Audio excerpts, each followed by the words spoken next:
Shout out to all my packet chasers. Packet chasers in the building. If you don't know, this is your sign to get your CCNA. Today we're going to be working on CCNA Class 4.1 through 4.9. This consists of network services and management. Our class objective today is to understand how to configure NAT, Network Address Translation, DHCP, Dynamic Host Configuration Protocol, NTP, Network Time Protocol, SSH, Secure Shell. You should also understand DNS, SNMP, syslog, QoS, quality of service. Lastly, you should know how networks scale, monitor, and secure themselves. So sit back in your seats and enjoy the ride. Section 4.1 of our CCNA class, Network Services and Management, we're going to be talking about NAT, Network Address Translation, inside source, static, and pools. So NAT is sort of like your network's mask. It lets private IPs talk to the internet using public IPs. So first we're going to talk about static NAT, also known as a one-to-one mapping. And in order to set up a static NAT one-to-one mapping, at the config line, you're going to type IP NAT inside source static 192.168.1.10 space 203.0.113.10. That's the method that you're going to use to create a static one-to-one mapping. Next, we got NAT pool, also known as dynamic natting. In order to accomplish this, at the command line, we're going to type this: IP NAT pool.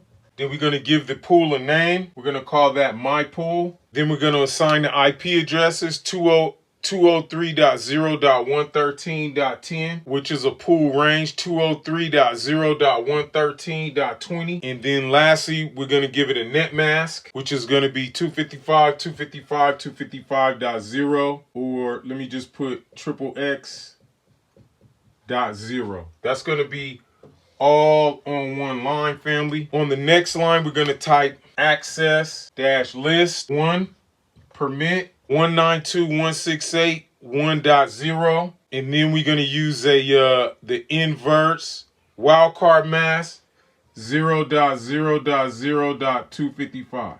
Lastly, we're going to type IP NAT inside source list 1 pool my pool. Next, we're going to do we have to assign this to an interface, the interface assignment part. So to assign this to the interface, we're going to type int for interface G0/0 IP NAT inside, and then int G01 IP NAT outside. The last thing we're going to do, we're going to verify that our configuration is correct. To verify that this information is correct and that we've configured it correctly on our router, we're going to type in show IP NAT translations. This is going to give us a table of the NAT translations that are occurring. We're also going to type show IP NAT statistics, show IP NAT stats. So this will give us information as to the percentage of IP address we've used, etc.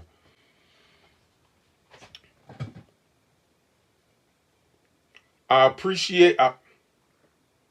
going to say this like I always say: you must study each and every day. And if you'd like to join us on our journey towards the CCNA certification, make sure you click on the link below and become a member of our Packet Chaser Patreon study group. This concludes section 4.1 of the CCNA Network Services and Management class. I appreciate each and every one of you for coming through today. Shout out to all my packet chasers. Packet chasers in the building.